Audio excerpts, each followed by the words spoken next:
The United Kingdom comprises 4 geographic and historical regions: England, Scotland, Wales and Northern Ireland. Each known as countries in their own right, and all tiny places compared to the states of America or the countries across Europe. But what they lack in size, they make up for in history, mystery and legends.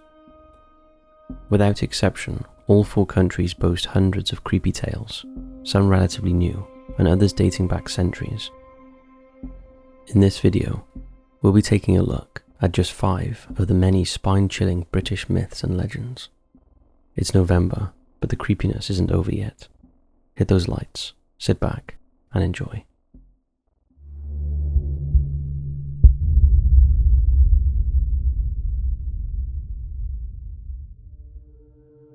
The Creepy Lantern Man. Wicken Fen in Cambridgeshire is a 629-acre national nature reserve, part of which is owned by the National Trust. The reserve includes farmland, marsh, and reed beds. It is amongst these reed beds that evil spirits hide, lying in wait for their unsuspecting victims. Known as the Lantern Men, they are only visible at night by the light they emit as they dance around the wetlands, skipping in and out of the reeds. According to legend, the Lantern Men can be found not only at Wicken, but at other marshy areas around Great Britain. It is said that they are attracted by the sound of whistling, and similar to the legend of the Will-o'-the-Wisp, they lure their victims to a watery grave. However, unlike the Will-o'-the-Wisp, who entice their prey to treacherous areas, the Lantern Men attack whoever comes near them. Unsuspecting walkers whistling to their dogs are most at risk, as they do not realize the whistling is a major attraction to the Lantern Men. Those who are aware believe carrying a torch will protect them, but that is not true, as apparently shining a torch causes them to run towards the light. The most tragic tale of a Lantern Man attack happened many years ago, when a local man attracted the attention of the spirit while visiting his dog in the fen. In an attempt to escape the evil spirits, he took shelter at the home of a friend, who hung a horn on a long pole out of the window to distract the evil, but the following morning the horn was found to be burnt up and the man and his dog were missing. Another encounter with the Lantern Men happened several miles away in the marshes of Norfolk. One evening in 1809, wherryman Joseph Bexfield was enjoying a drink with his fellow sailors when he remembered he had left a parcel for his wife on the boat. Fearing the wrath of his wife, he decided to travel back to the boat alone and pick up the package. His fellow drinkers urged him not to walk through the marshes at night, but he didn't heed their warnings and ventured out into the eerie darkness. That was the last time he was seen alive. When Joseph failed to return home or show up for work the following morning, a search of the marshes was carried out, but no trace was found, and locals feared he had become a victim of the Lantern Men. 3 days later, Joseph's body was washed up on the banks of the River Yare, and many believed he was lured to his death by the Lantern Men. Joseph was buried in Thurleton churchyard, where his grave is still visible to this day, and it is said on misty nights the shadowy ghost of Joseph can be seen, carrying his lantern, as he would have been on the night of his death. If you walk through rotten bogs or marshland at night, the chances are you will see flickering lights. The scientific explanation for this is that the stagnant swamp water lets off gas and spontaneously combusts, causing tiny sparks of fiery light. However, over the years, these lights have been the subject of many superstitions and legends, with many believing the light draws you dangerously close to the water's edge, where you are likely to meet an unfortunate end. So next time you find yourself walking through marshland here in the UK after dark, don't be enticed by the Lantern Men that will surround you.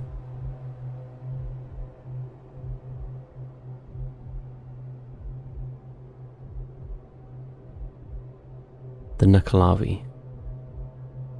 Orkney is a group of small islands off the northeast coast of Scotland. The largest of these is Skara Brae, a preserved 12th century village with a reconstructed house and a chambered burial tomb. It is also where the Nuckelavee can be found, a mythical creature that shares the land and the waters with any humans who wish to engage with it. The word Nuckelavee derives from the Orcadian word meaning devil of the sea. It is thought to be a shape-shifting creature that looks different in the water to when it's on land. Its appearance in the water is unknown, but on land it is a horrifying hybrid of a man and a horse. A fused-together creature with a huge human head and red eyes burned into its forehead. The human head and torso with very long arms are attached without legs to the back of a horse. To add to its hideous appearance, the creature has no hair or skin. It has a raw, sinewy body with black blood running through its veins. When it moves, every pulsating muscle is visible. Its intentions towards all humans is entirely malevolent. The Nuckelavee only has one enemy, and that is a female creature from Orcadian folklore, known as the Mither of the Sea. Only she has the power to keep the monster in the water and off the land away from humans. However, she only visits in the summer, so in the winter, any passing humans are at the mercy of the Nuckelavee. But all hope is not lost, because the power of the beast can be curtailed by fresh water and rain, something that is in plentiful supply in Orkney, especially in the winter, and that is probably why he rarely makes an appearance these days. Nevertheless, you never know when this loathsome creature might make his presence felt. If he does resurrect, his poisoned breath alone is enough to kill livestock, wreak havoc on the locals and visitors alike. So if you ever find yourself in Orkney, be on your guard.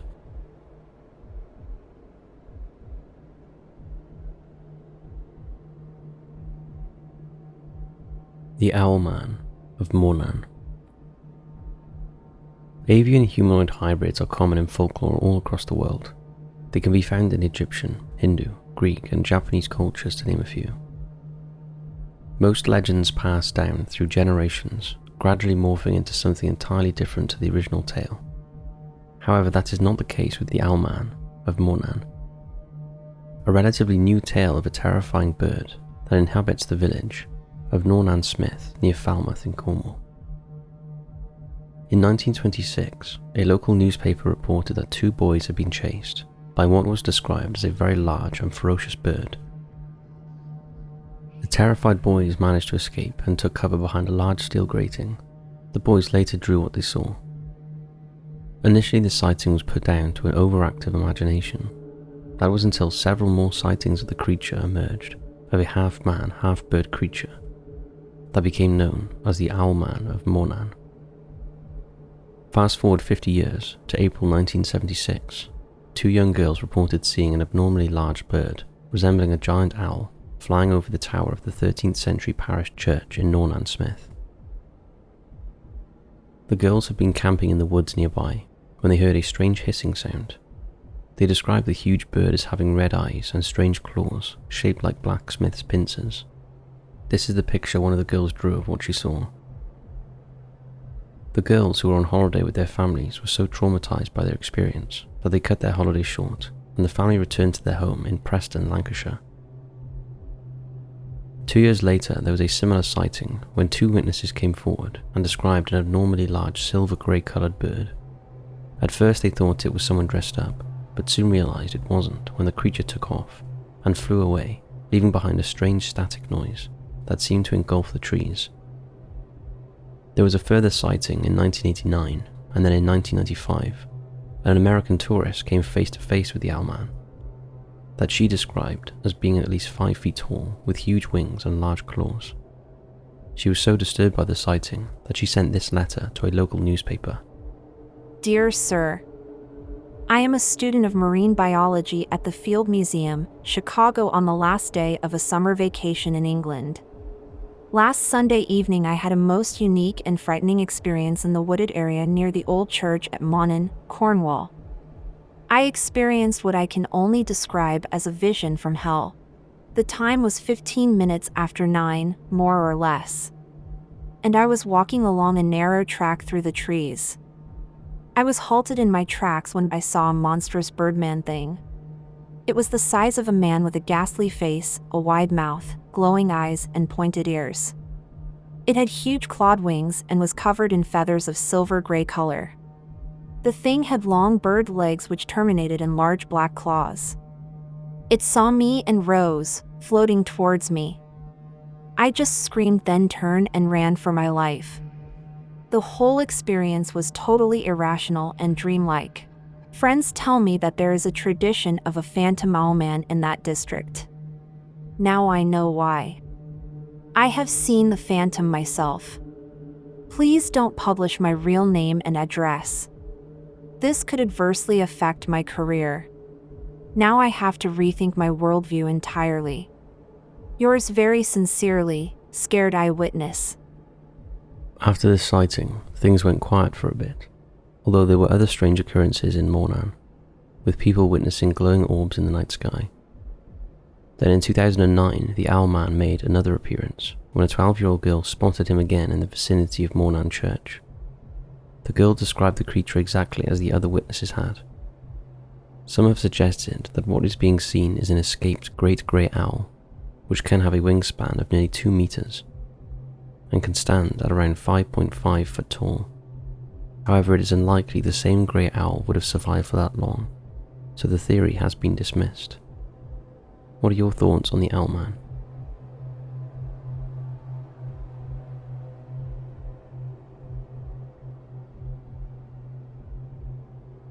The Dobhar Chu. We have all heard of the Loch Ness Monster, the elusive creature that lurks in the depths of a vast freshwater loch in the Scottish Highlands. However, few could be aware that Ireland has its own version of the monster, known as Dobhar Chu. Dobhar Chu, roughly translated, means waterhound, or hound of deep, and those who have witnessed it describe it as a cross between a giant otter and a dog. It is said to be about the length of a fully grown crocodile, and is sometimes referred to as the Irish crocodile. It is a bloodthirsty deep-water creature that lives in rivers, lakes, and even the sea. It is thought it migrates to warmer water in the winter, and has the ability to travel extreme distances in a very short time. On rare occasions, when Dobhar Chu is hungry, it will venture onto land, and allegedly has an appetite for human flesh. The beast is usually found in pairs, although they hunt separately, and when in danger, give off an eerie high-pitched whistling sound to warn each other. Despite being known as a cryptid, a term that refers to a creature who is unrecognized, there is evidence to suggest its existence. Reports dating back to 1896 tell how a young lady called Miss Walkington described a creature she had witnessed as being half wolf dog and half fish. Modern sightings of the creature centre around the Shreens Lough and Achill Island in County Mayo, and as recently as 2000, Irish artist Sean Corcoran and his wife claimed to have witnessed a sighting of Dobhar Chu in a lake on Omey Island in Connemara County, Galway. They described it as large and black with orange flippers that swam at extreme speed and gave out a haunting screech as it disappeared behind a boulder. Some consider Dobhar Chu to be an immature form of the famous Loch Ness Monster, and this is backed up by an interesting link between Ireland and Scotland. The first sighting of the Loch Ness Monster in Scotland in the 17th century by Irish missionary St. Columba, who allegedly challenged the monster by using his spiritual powers to miraculously save a man from being devoured by the beast. It is said that Nessie's offspring came to the Lake of Ireland to avenge the actions of St. Columba's. Another monster with connections to Dobhar Chu is Bessie, who is said to inhabit Lake Erie in the US. Descriptions of both creatures are almost identical. However, perhaps the most convincing account of Dobhar Chu happened in Glenade, County Leitrim, in 1722, when the beast murdered Grace Connolly, who lived in the townland of Creevelly on the northwestern part of Glenade Lake. On September 22nd, Grace went down to the lake to bathe and wash some clothes when a huge sea creature emerged from the water and savagely attacked and killed her. She was later found by her husband Terence, who witnessed the monster lying across his dead wife's body. Terence immediately found his dagger and killed the monster. However, as we mentioned previously, as it was attacked, it let out a high-pitched whistle, which alerted its mate, who charged at Terence and chased him for many miles as he tried to escape on his horse. Terence was forced to stop when his horse threw a shoe, and he took it to a blacksmith in Cashel Garran. The blacksmith gave Terence a sword and told him, when the creature charges, he'll put his head right through the horse. As soon as he does this, you be quick and cut his head off. As the beast caught up to him, it charged at his horse, and as predicted, put its head right through the horse. Terence, determined to avenge his wife's death, put his sword through Dobhar Chu's head, killing it instantly. Now, if this story seems far-fetched, then it's worth looking at Conway Cemetery in Drummonds near the village of Kinlow. There is a grave of Grace Connolly, and carved on her tombstone is a detailed engraving of her killer, Dobhar Chu. The creature is depicted lying down in its death throes, with a spear-like weapon held by a human hand, thrust through its body. Terence's grave, also in the graveyard, depicts him on his horse with a sword in his hand.